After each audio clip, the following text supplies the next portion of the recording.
যারে আল্লাহ ভালোবাসে বেশি তার জীবনে পরীক্ষাও।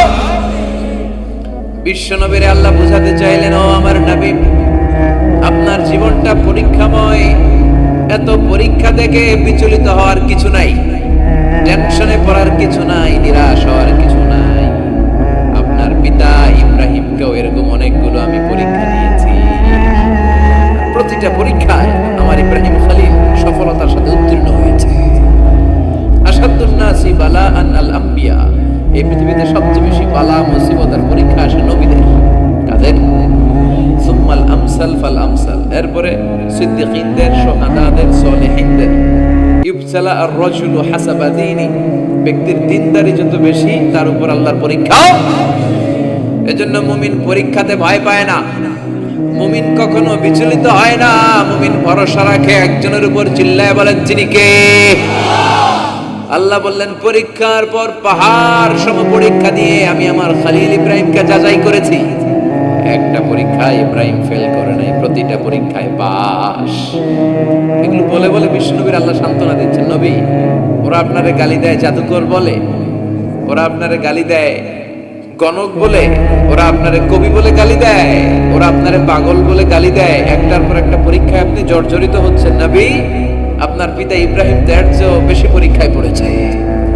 দুনিয়াতে আমরাও যারা পরীক্ষার শিখা, আমরাও সাইয়েদনা ইব্রাহিমের জীবনী থেকে শিক্ষা নেওয়ার দরকার আছে না নাই?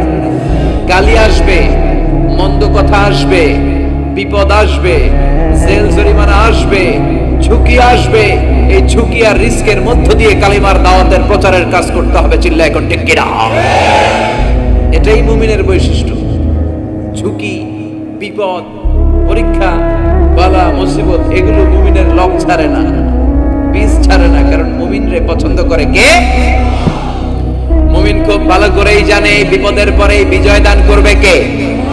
রাত্রি যত গভীর হয়, সুবহে সাদিকের সময় কাছে আসতে থাকে, গর্ভবতী নারীর পেটের ব্যথা যত বাড়তে থাকে, নতুন মেহমান দুনিয়ায় আসার সময় ঘনাতে থাকে, তেমনি ইসলামের পক্ষে যারা কথা বলে তাদের উপর বিপদ, ঝুঁকি, অত্যাচার, অনাচার যত বাড়তে থাকে, কালেমার বিজয়ের সময়টাও কাছে আসতে থাকে,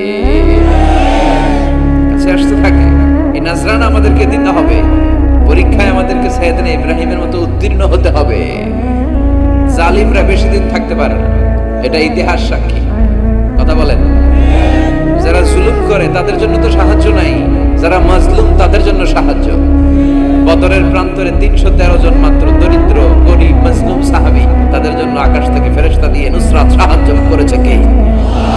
তার মানে মাজলুম আল্লাহর পক্ষে আর জালিমের বিপক্ষে, ঠিক কি না?